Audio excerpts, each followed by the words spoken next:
birthday trip short in Colombia because the first night we was out there, we almost got kidnapped. Like literally, y'all. This is real.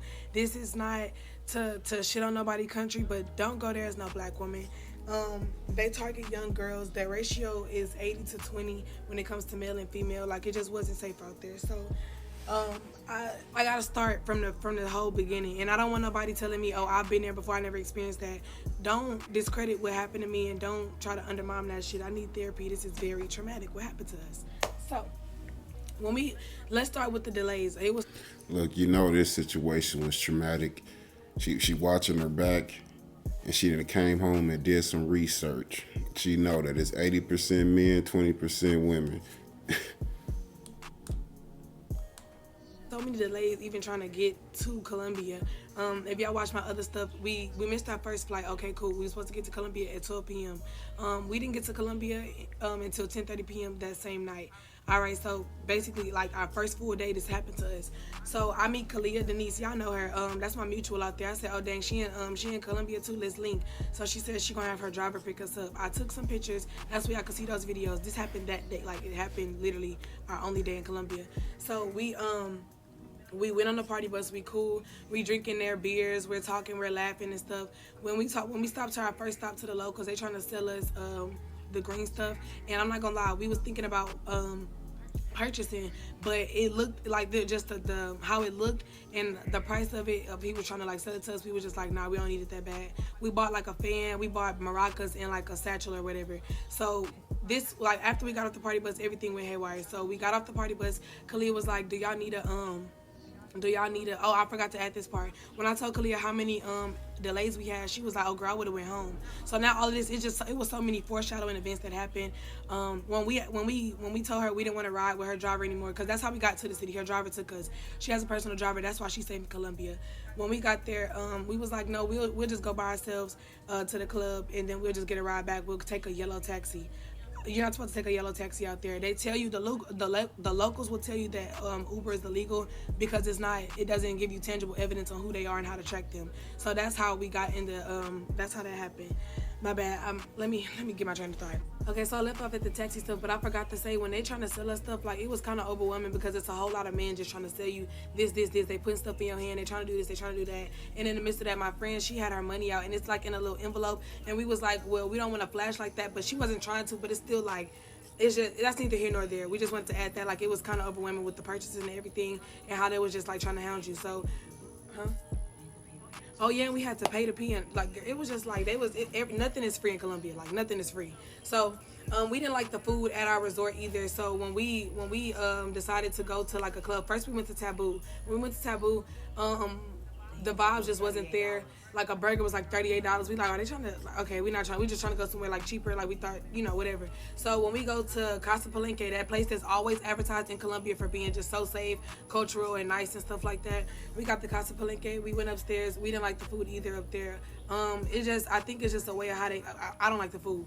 So when we got off for the taxis, we know not to go up to the equal people that's just trying to like take you. So obvious, well, not trying to take you, but like trying to just like accommodate you. I don't know. We just didn't go up to him. When he told us that it was 50, we was like, okay, never mind, we walking away. So he's watching us just walk away wherever we walking, and we run into this man. Before we run into this man, I hope I had a video when I get my phone.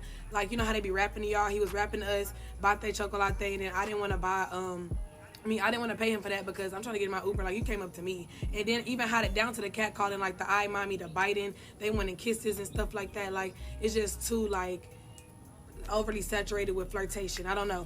So when we got into the second one, it was a nice, handsome man. Like the one that did this to us, nice, handsome, young looking. Like he don't look like, but then again, you can't, don't judge a book. So when we got in there, he told us it was 52. Like it was 50 as well. We was like, you know what? We probably not gonna get no cheaper because our hotel, we didn't know. We stayed at Dreams Caribana. It's in the cut.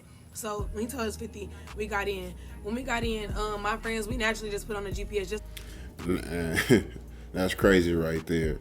So, the gentleman that was in front of the club that was there to accommodate you ladies, you guys probably didn't like the way he looked.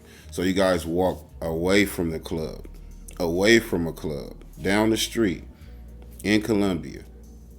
And now you hop in a taxi cab with a handsome Uber driver or taxi cab driver. That, the amount doesn't matter at this point. The money don't. It's the same money.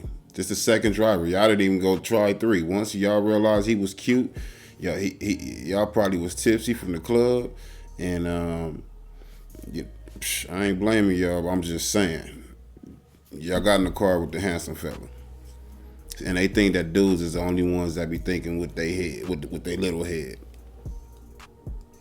To make sure that everybody going everywhere. We don't just do this only there. Like we always do that when we travel.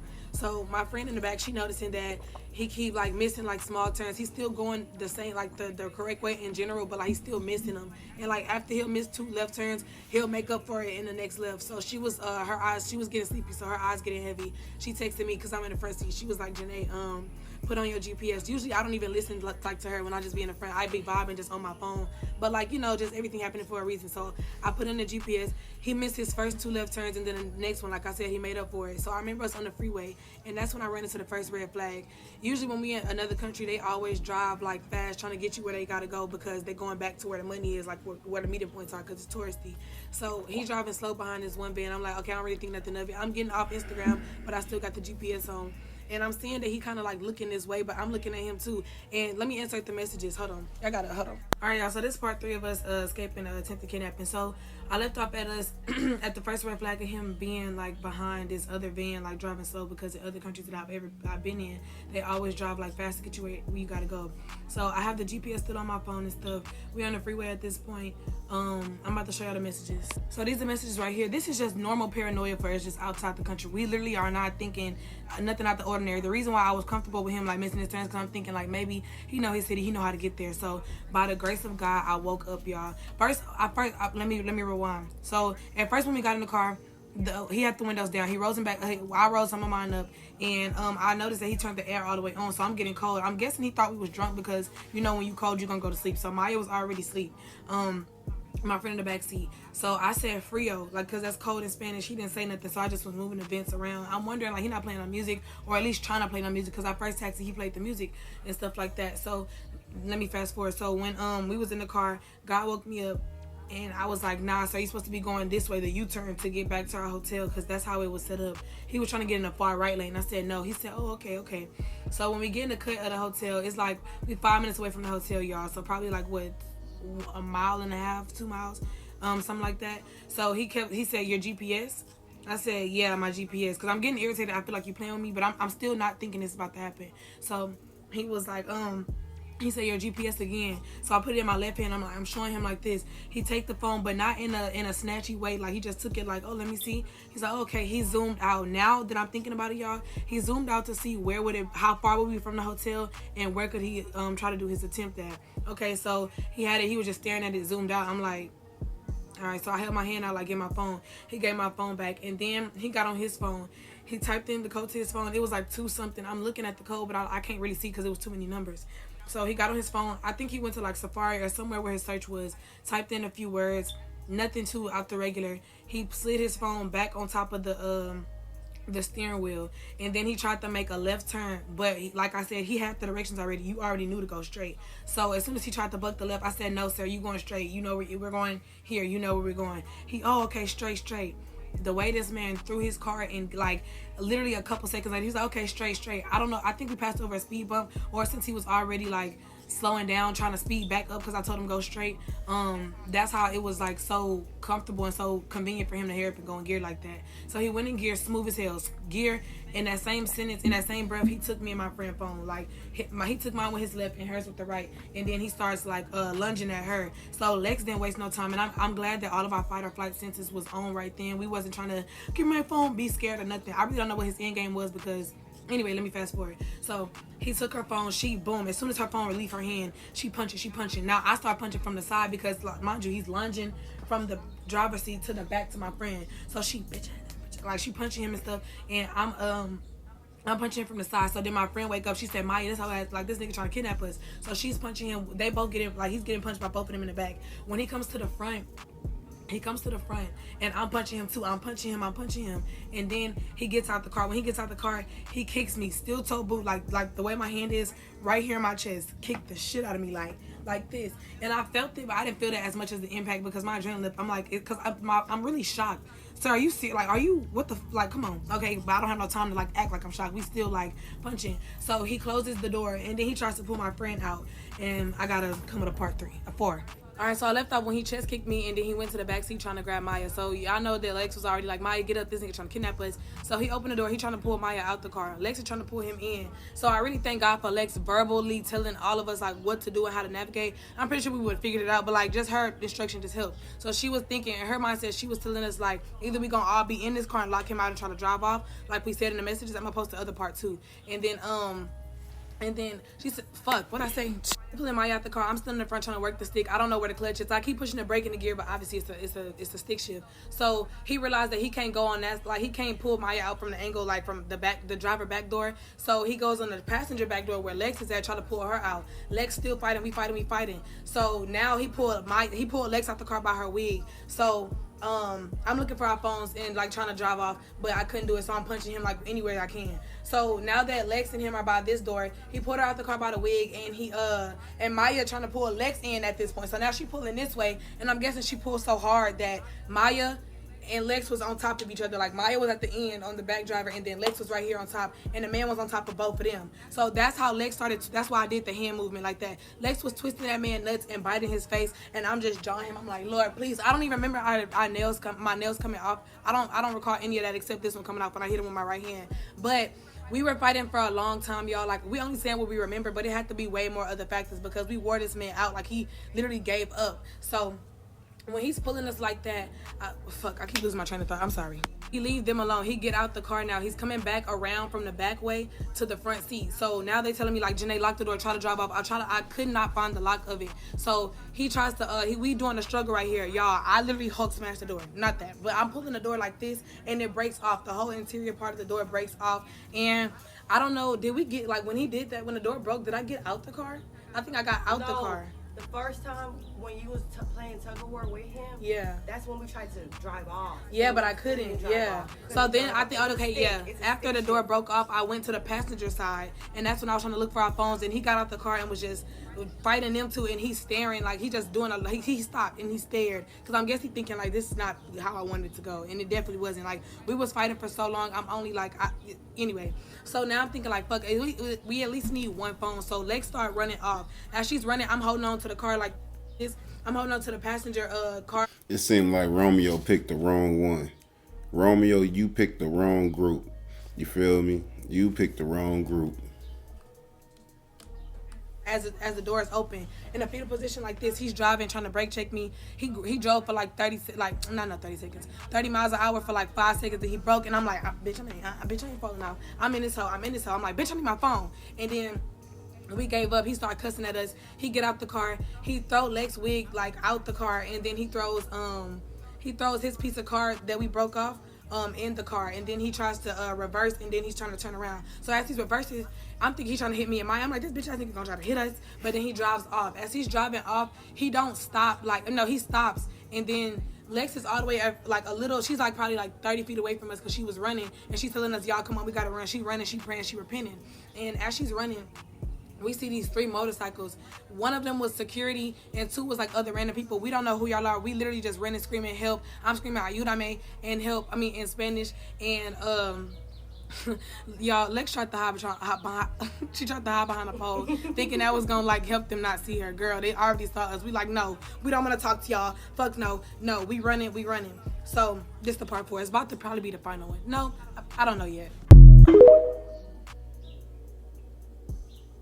So one of y'all asked, was we just in the middle of the road and nobody helped? No, like we had like a long road until we got to the hotel. So that's what happened. Like it was pitch black. There really wasn't nobody else around except for like little worker spots and other hotels if we were lucky. So when we were running and we finally got out the car, we were running and we saw this man in a trailer. He had like his flashlight and like was waving, and it was like hello, speaking in Spanish, because I was saying ayúdame, but you can't help us. So we ran to this other hotel before we got to ours. We tell these security guards we thought we was at our hotel. We didn't know we was still that far in the cut. It was literally a whole mile away. We only ran for a quarter mile. So when we got up there, they telling us calm down. We like, what y'all mean calm down? Like this just happened to us. Like I'm shaking. I can't even hold my hands straight like this. I'm showing them. They like looking at us like, why I ain't got no shoes on. We telling them we don't have no phone. Somebody asked where our phones at. They're still in Colombia. I'm gonna get to that too. I'm trying to get everything in this one thing. So what did I say? Okay, so he got the phone in our face and he's making us do Google Translate. He's telling us like, where do y'all stay? I said we stay in Dreams Caribana. Take us back to the hotel. But in the middle of us trying to stay sane, we still tripping because it literally just happened. So we crying. Then Lex get hysterical. She said, "Are y'all in on it?" So now I'm thinking that's a real possibility. We looking around. They started laughing at us. Yeah, they started chuckling like they probably was laughing about something else. I was like, what's funny? Like, what yeah, the we fuck asking is like funny? what's funny, and then Maya, she getting hysterical too. She trying to sneak through the gate that's obviously locked. She trying to like squeeze her body. They're like, hey, don't do that. And we like, okay, don't trip out because Lex got a son. Like they could have shot me in my back. yeah, but her whole mindset was thinking, well, if I get through their gate, I'm gonna go to somebody else's lobby so that lobby worker can help us. We thought they were in on it for a long time because they were talking in the microphone, but we didn't know what y'all were saying. Whole time they were talking to the hotel, so they asked us what room do we stay in. They was like, Dawn, they was telling me don't give them our room number. Hell nah. I'm thinking like it don't even matter because we're leaving tonight, like today, like seriously. So I lied and I told him a room number the next door over. I said 443. So they came back and they was like, who is Chantel? I said, oh fuck, okay, they know I lied. All right, so 442 is where we stay. I told them 442 is where we stay. Help us. So they said the hotel was coming to get us. And we like, when we not waiting? What you mean they coming like we gotta wait here? What do y'all mean wait here? Like I said, still speaking through the Google Translate. So he telling me, they coming right now. I said, okay. So when the car got here, it was an unmarked car. We looking like, hell no, like I'm thinking what it can literally happen again. That's a real thing. People be in on it acting like they just safety and trying to cousin of a cousin. Like we don't know nothing about that. So we told the security guard that finally calmed us down. Like I even cried in his arms just a little bit. But I still forgot to tell y'all I was giving so much things. I would literally have my hands up. I'm like, Lord, let us use the right discernment. Thank you, God. Thank you, God. I almost dropped to my knees, but I didn't want to be dramatic. Well, no, that ain't even dramatic, bitch. That's thankful, like literally. So I'm thanking God. Anyway, so we told the security man from the previous hotel, ride over there with us. I don't like how touchy he was. It was like, I guess trying to calm us down, but should know Colombian be touching me after y'all motherfucking people tried to get us. So he like, are y'all calm? Like reaching over like that. We like, man, like just whatever. So we seen the hotel in the distance. We like, okay, we cool. So when we get there, they trying to ask us what happened. We not talking to nobody. I'm crying. The people, they look so like sad in the face because they looking like them. Like they later on when we asked them, does this happen? They was like, not at this hotel, but it does. Like it's known for in Cartagena. We never knew that. So we rushed past them. We told them a little bit of it, but we all going together because we don't have our phones. We go straight to our iPad. Luckily, all of us have iPads. So we calling our people. We crying. We hysterical. Then we go downstairs. We wait for the police to come. One of our friends was like, I really don't feel safe because like the hotel is open, and like I said, we don't know nothing. We're not trying to trust nothing. So we go back upstairs and they call us and tell us when the police here. The police, we had our tracker, like he turned our phones off. Obviously, I'm about to show y'all that too. All right, so this is my phone still is to this day. It was 12 minutes from the airport when I like last tracked it. So the police was asking us like, do y'all? They said the Colombia law is different, and we gotta like to be able to get him prosecuted, we gotta go there to self-identify him. I'm thinking they have a Sprinter van to pick us up in and stuff like that. I'm thinking it's just like a police car. Any police car doesn't have no doorknobs on the inside. Now we in a van. Just our luck. Y'all take us to the address where it's the fucking cartel slaughterhouse. We open the door, and then now we subject back to this bullshit. And then like I said, police be in on it. I don't care. Like in third world countries, they're known for the cartel running it, like the cartel running the government or the cartel being the government. So anyway, we was like, nah, we not doing that. You need to go find it. We can give y'all the coordinates and stuff in the WhatsApp so y'all can communicate with us, but we're not giving that. Then they asked to take our Maya iPad. Maya was like, well, it's the only device I got. Like, shit, like, we trying to find the other devices. We not doing that. His location changed like 5 times, though. The reason why we was saying no, because it's 40 minutes away from where we at. That's 40 minutes there, finding him, and then coming back. That's like a total probably of like 3 hours. We're not doing that. So when they finally drove over there, and they called us when they got up there. They found 3 different taxis, and we was like, well, there's distinctive features. Like, the tent, it looked like the previous victim probably was trying to scratch the tent of the window. I broke the door. Maya phone is in there. All of our shoes are in there. Like, we literally was running bare feet in the streets of Colombia. Feet was black as hell. So they found one car. They didn't want to look through none of them because they didn't have probable cause, even though our phones are probable cause. So they go to this one man, and they was like, we're gonna call y'all back. We're gonna try to call the owner of the taxi and ask them could they unlock the door. If our person is a criminal, they're not gonna unlock it. And then we gave them a description. The person that they found was the exact opposite. We said he was Moreno. That means dark, with a goatee, and he was young. They gave us an old, light-skinned, yellow-bone Colombian man with no facial hair, just old as shit. And then they had us. They had him keep moving the car to see if the GPS moved. We was like, y'all keep worrying about the car and the driver. If you find the missing features, you're gonna find the car. So obviously that wasn't the car anyway. So we left that alone. We was like, the police really weren't trying to help. They probably was just trying to do enough for us to get off their back. And in the same sense, we was like, in the same sense, they probably wasn't trying to be too helpful because like you're alive. That's already a blessing in itself. Which you right. So our flight was at 1. I think this was at 3, 4 in the morning. At this point, nobody's going to sleep. Our parents keep checking in, keep praying on us, keep calling us and stuff like that. We ate breakfast and we went to the hotel. And we went to the airport, and that's basically it. I think I might need to make another one for like closing remarks and foreshadowing and shit. But we went yeah. to the airport. We found our phones. He put my phone in the lake. Yeah, he threw my phone friend in the lake when we was my friend phone in the lake when we was still like checking our stuff, knowing that we ain't gonna go get it anyway. But mine was 12 minutes away at the city of Palenque at that monument that they stopped at, and hers was in the lake somewhere. And Lex couldn't track hers because she don't know her iCloud. But the last video, y'all don't really have to watch that. That's just like closing statements, foreshadowing, Kalia's thoughts, all of that, because it kind of tied in. Like once you start thinking about everything, it's like damn, all the signs were there. We are truly God's favorite, and we wore that nigga out. We was not going in or out because my whole thing was I'm not finna have survivor's remorse and tell my friend's story. Oh, she fought a good fight, or oh, I couldn't save her. How would I look my friend's mothers in the eye and say some shit like that? So yeah. Some of y'all go with the victim blaming. Oh, they Straight up, them young ladies was raised right. If we come together, we leaving together. You feel me? If we come together, we leaving together. And they fought, and people don't know if you haven't experienced it. That's one of the scariest things that can ever happen to you, is either getting ready to go to jail in a foreign country, even be detained. It's just so much that can go wrong in a foreign country. And it's crazy because when that type of stuff happens to you, because it has happened to me before, you be wishing you was an American. You be wishing you was in America so bad. This Google Translator shit is crazy. Like, you just realize how vulnerable you are. And in America, I know we have a lot of things to complain about, and a lot of things that we don't like. But at the end of the day, what we have to deal with out here is, I'll take it any day of the week, as opposed to, what's possible for us to deal with in these other countries. Now, with that being said, I'm not saying don't travel. I'm not saying don't enjoy your life. I'm just saying if you is gonna do it, you better make sure you with some soldiers like them. And ladies, don't be thinking with no. Use your brain. You feel me? You should have probably stayed in front of the club and took that type of taxi. But I'm not here to blame or none of that type of stuff. I'm just here to say, like, I'm glad that they safe. You feel me? I have daughters, and when they get older and they decide to take trips, I hope you guys are in big groups. I hope you guys are alert. The one girl was asleep, which, let you know that they probably was at the club. At least the food wasn't good, but they had a good time.